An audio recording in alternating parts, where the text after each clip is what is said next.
guys, welcome back. Same day, just later on in the day. Weather is crappy, so I'm not really working on other stuff right now.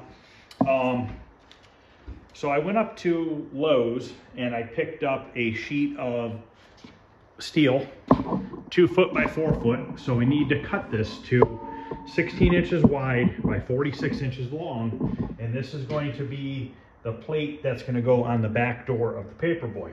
Now, I'm not going to coat this or treat this with anything. It's probably not going to rust.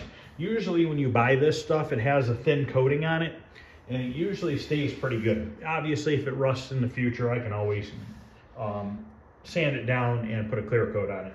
So I don't really want to put a clear coat on it because once I do that, I have to put sanding marks in the metal, and then you're going to see them, and I think it's just going to look better to leave it as is. So we need to cut it 16 inches wide, 46 inches long. Have to cut it with a grinder and then sand the edge down so it's not sharp.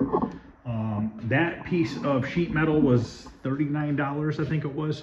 So for $39 you get that, and then I got these bolts. These are special bolts that I used. I made a plate before for the back of another game, and I don't remember what game it was. But these are threaded post bolts with aluminum. They're made out of aluminum. Let me show you what they look like. And there is a little head that will be on the back side of the sheet metal, but once you screw the sheet metal to the wooden door, you're never going to see it. So you can see it's a pretty flat little button style head, okay? And then, so we got to drill a hole through the sheet metal, and this will slide through the sheet metal, and then this will space the board away from the metal so that the back of the board is not touching the sheet metal, so it doesn't, you know, arc it out or anything. And this is an 832 thread. So I'm not going to use these screws that it comes with because the head is too fat and it could interfere with the board itself, the traces or something on it. So I'm mainly just interested in this. And what I'm going to do is once I drill the holes through, I'm going to put a little hot glue on it and then stick it in there, and it should be just fine. So we're going to use the screws, which I took them back in the house, that we used on the power supply, the 832 screws, and that's what's going to hold the board to the metal plate. So basically we just need to cut this thing to 16 by 46 and a half. I need to bring the PCBs out here, the 2 boards. I need to put them together. I need to lay them on here, mark the holes through the board where I have to put those standoffs, and then we'll drill those out. And then I have to drill holes in the sheet metal around the perimeter so that we can screw it to the back of the door.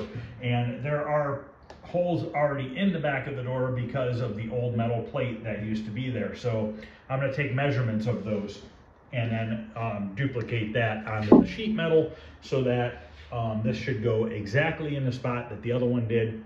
It's really going to be pretty much look original when it's done. I don't see why not.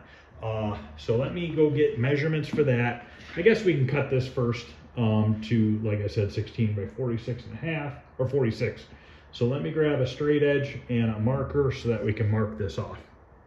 Okay, I'm trying to get a lot of these parts done today so that tomorrow when I make my video on the Paperboy, I can put a bunch of things together. I did get the wiring harness. I have it all separated. I figured out what those wires coming off the power brick are for. Those are for the monitor power. So we're gonna have to change that a little bit because it's a computer monitor. So we're gonna take a computer monitor plug and cut the end off that plugs into the wall and put 2 male spade connectors so that we can just slide them into the 2 females that we already put on there. But for the most part, I think I have pretty much the whole harness. You know what I forgot to pick up?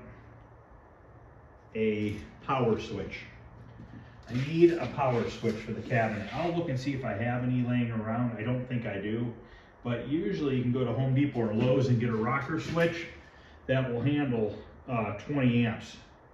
Because you want a rocker switch that's going to be strong enough to handle the amperage of your game, which is technically only a couple amps while it's running. It takes a few more amps than that for startup. So you want to make sure you get a beefy enough toggle switch so that it can handle it.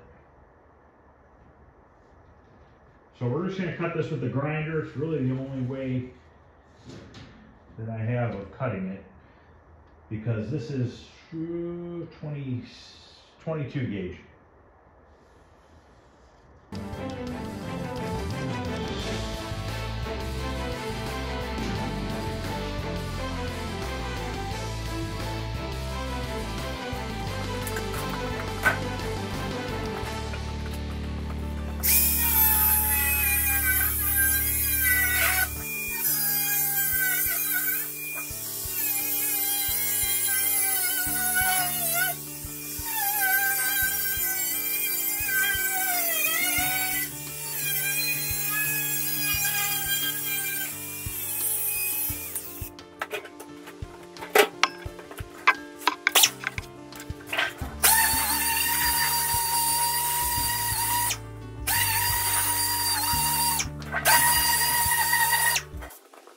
Okay, I took the measurements of all the holes that are in the back door to mount the plate.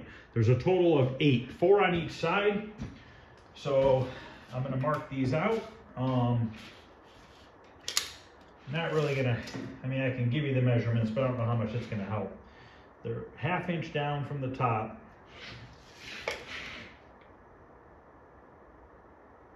And 5/8 in from the outer edge.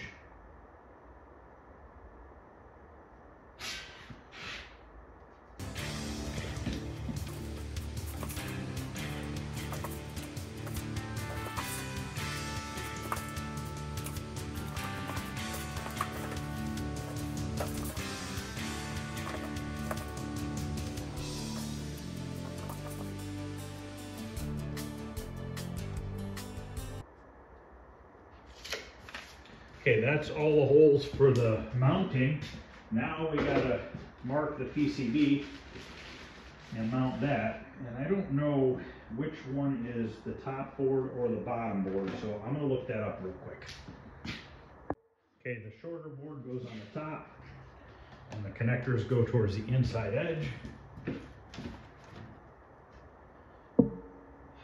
So this is the top here. What do you think here? How's this mount on the cabinet? This doesn't really matter. Well, I'd like to probably put that, that edge feels good. And the pictures show this board's almost all the way to the top. We're gonna connect these two together, and we're gonna center this. There is a power supply on the Paperboy down at the bottom, but we're not using that, so it doesn't really matter.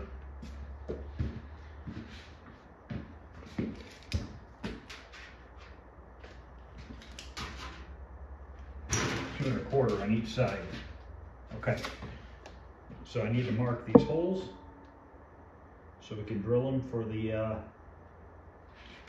those things that are going to hold the board.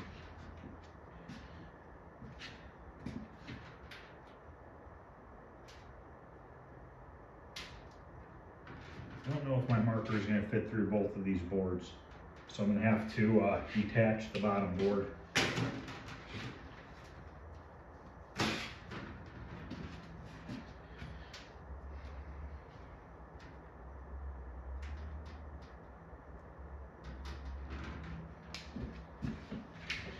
Okay.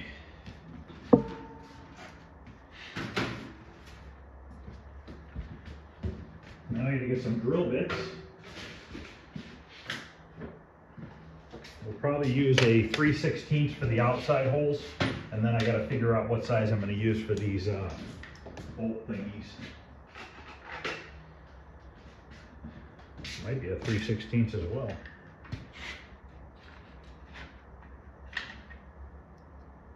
I want them to be pretty tight going through the metal. 3/16 might be a hair too small. I'm going to go with 13/64 for these and 3/16 for the other ones, for the ones that hold the metal to the wood.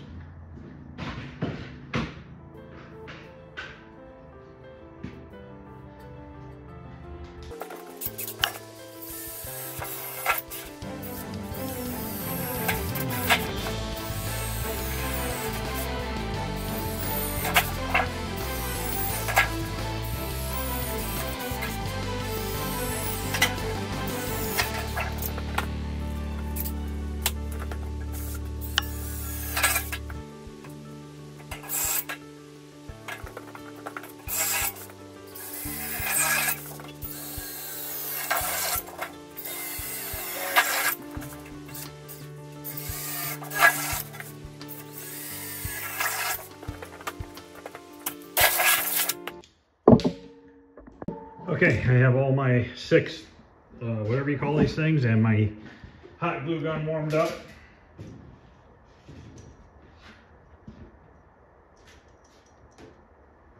You know what I'm going to have to do? Sand those holes on the backside a little bit real quick, because there's a little bit of burr on them from drilling through.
Okay, let's grab the PCBs and make sure they line up. Now, once this is mounted to the wood on the back door, that'll also hold these in.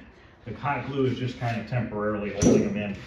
And it's not like I'm gonna tighten the screws down real tight where these things are gonna be spinning a lot or anything like that. So we should be good to go. Just wanna make sure that the holes line up on the boards.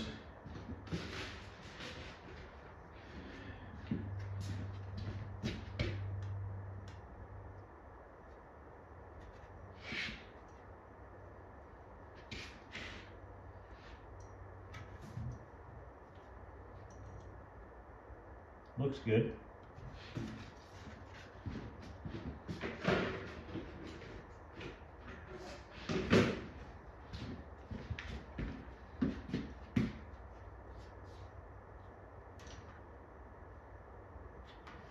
Perfect. I'm happy with that. That's it, guys. It's that easy to make these. Not much to it. A little bit of metal, a couple of those things, post thingy, whatever they call them. And that's it. So that's going to end this video.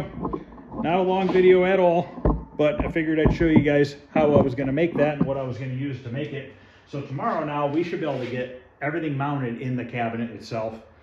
I mean, I don't know, if I make a long enough video, I could probably finish it in one more video, but we'll see what happens, see how it goes. I'm gonna get this in the house tonight so it's in there, get everything ready to go for tomorrow, and then we'll put this thing together as much as we can and see what happens. So thanks for watching, guys. Second video of the day. I'm done for today. Please hit the thumbs up, like, subscribe, share. I'd appreciate it. And I'll see you guys later.